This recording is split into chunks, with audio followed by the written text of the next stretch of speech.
Chapitre 3. J'avais 7 ou 8 ans quand mon oncle revint à Terralba. C'était un soir. Il faisait déjà sombre. On était en octobre.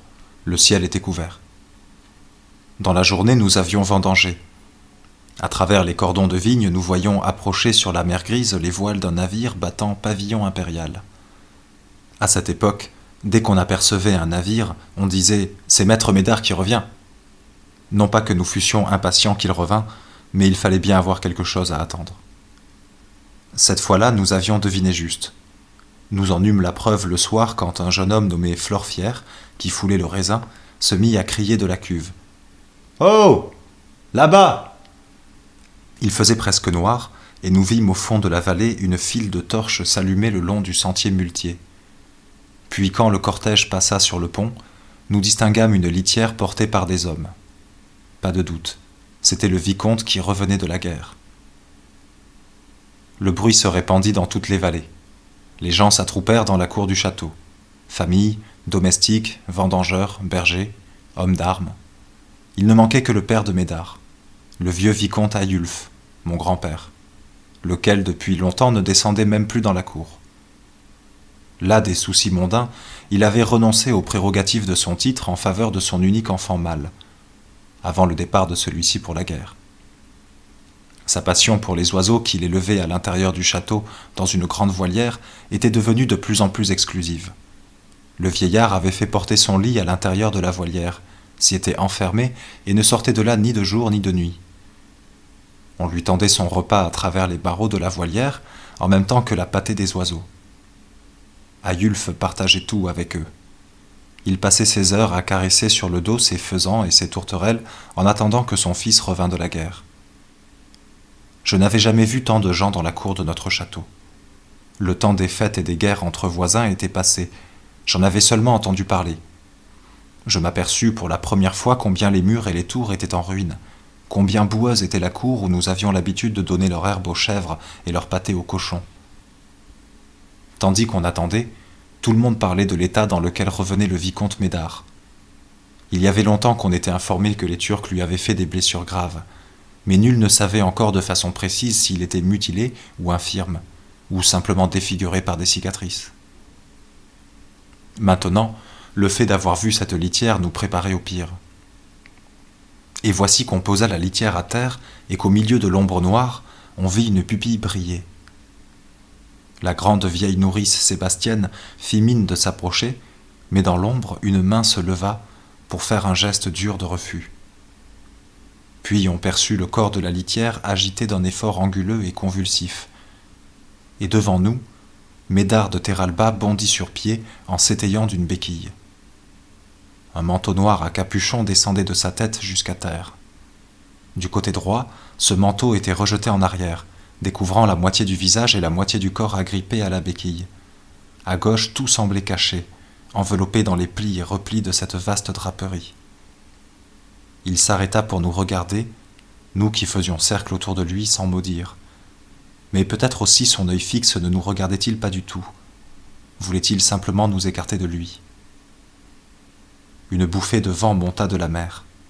Une branche cassée gémit à la cime d'un figuier. Le manteau de mon oncle ondula. Le vent le gonfla, le tendit comme une voile et sembla traverser le corps. Bien mieux, on eût cru que ce corps n'existait même pas, que le manteau était vide, posé sur un fantôme. En regardant mieux, nous vîmes qu'il adhérait au vicomte comme à la hampe un drapeau. La hampe, c'était l'épaule, le bras, la hanche, la jambe, tout ce qui de lui s'appuyait sur la béquille. Le reste n'existait pas. Les chèvres considéraient le vicomte de leur œil inexpressif et vide, chacune tournée de façon différente, mais toutes serrées ensemble de façon que leur dos faisait un bizarre dessin, tout en angle droit. Les cochons, plus sensibles et plus vifs, poussèrent des cris aigus et s'enfuirent en entrechoquant leur ventre. Alors nous-mêmes ne parvînmes plus à dissimuler notre effroi. « Mon fils !» cria la nourrice Sébastienne en levant les bras. « Pauvre petit malheureux !» Contrarié de nous avoir fait une impression semblable, mon oncle posa le bout de sa béquille devant lui sur le terrain et d'un mouvement de compas s'élança vers l'entrée du château. mais les porteurs de sa litière s'étaient assis, les jambes croisées sur les marches du portail, deux vilains bougres à demi nus avec des boucles d'oreilles d'or et des mèches de cheveux faisant crête sur un crâne rasé. Ils se levèrent et l'un des deux, qui portait une natte et semblait le chef, lui déclara « Nous attendons notre salaire, Seigneur. »« Combien ?» demanda Médard, et on eut l'impression qu'il riait. L'homme à la natte lui répondit « Vous savez le tarif pour le transport d'un homme en litière ?» Mon oncle décrocha une bourse de sa ceinture et la jeta, sonnante, aux pieds du porteur. Celui-ci la soupesa à peine et déclara « Mais c'est beaucoup moins que la somme convenue, Seigneur. »« La moitié, » dit Médard, tandis que le vent relevait les pans de son manteau. Il enjamba le porteur à cloche-pied, entra par la porte grande ouverte qu'il conduisait à l'intérieur du château, poussa à coups de béquille les deux lourds battants qui se refermèrent avec fracas, et comme le portillon restait encore ouvert, le claqua et disparut. Nous continuâmes d'entendre à l'intérieur les coups sourds et alternatifs de son pied et de sa béquille, se dirigeant le long des corridors vers l'aile du château où étaient ses appartements privés. Et là encore, claquer et verrouiller les portes. Immobile derrière les barreaux de la voilière, son père l'attendait. Médard n'était pas allé lui dire bonjour. Il s'enferma tout seul dans sa demeure et ne voulut même pas répondre ou se montrer à sa nourrice Sébastienne, qui resta longtemps à frapper à sa porte et à le plaindre. La vieille Sébastienne était une grande femme tout de noir habillée et voilée, le visage rose et sans une ride, sauf celle qui lui cachait presque les yeux. Elle avait allaité tous les jeunes de la famille Terralba, couché avec tous les vieux, fermé les yeux à tous les morts. Elle allait et venait le long des loggias, de l'un à l'autre des deux prisonniers, ne sachant comment faire pour venir à leur aide. Le lendemain, comme Médard continuait à ne pas donner signe de vie, nous nous remîmes à la vendange, mais nous n'avions plus la gaieté, et dans les vignes on ne parlait que de son destin. Non qu'il nous tînt beaucoup au cœur, mais le sujet était obscur et attrayant. Seule la nourrice Sébastienne resta au château, épiant attentivement tous les bruits.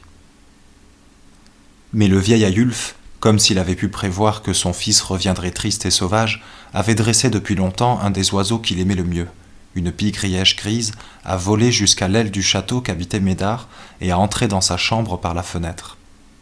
Ce matin-là, le vieillard ouvrit sa petite porte à la pie grièche et suivit son vol jusqu'à la fenêtre du vicomte. Après quoi, il se remit à répandre de la graine pour ses pies et ses mésanges en imitant leur sifflement. Au bout d'un moment, il entendit le bruit d'un objet projeté contre la fenêtre. Il se pencha, et sur l'appui de la fenêtre trouva sa pie grièche raide morte. Le vieillard la prit dans le creux de sa main et vit qu'une des ailes était brisée comme si on avait essayé de l'arracher, qu'une des pattes était mutilée comme si on l'avait coupée entre deux doigts, et qu'un œil avait été enlevé. Le vieillard serra la pie grièche sur sa poitrine et se prit à pleurer. Il se mit au lit le jour même, et de l'autre côté des barreaux de la voilière, ses familiers virent qu'il allait très mal. Mais personne ne put aller le soigner, car il s'était enfermé en cachant les clés. Les oiseaux voltigeaient autour de son lit. Depuis qu'il s'était couché, tous s'étaient mis à volter sans se poser, à battre des ailes sans arrêt. Le lendemain matin, quand la nourrice se présenta devant la voilière, elle vit que le vicomte Aïulf était mort. Les oiseaux s'étaient tous posés sur son lit, comme sur un tronc flottant au milieu de la mer.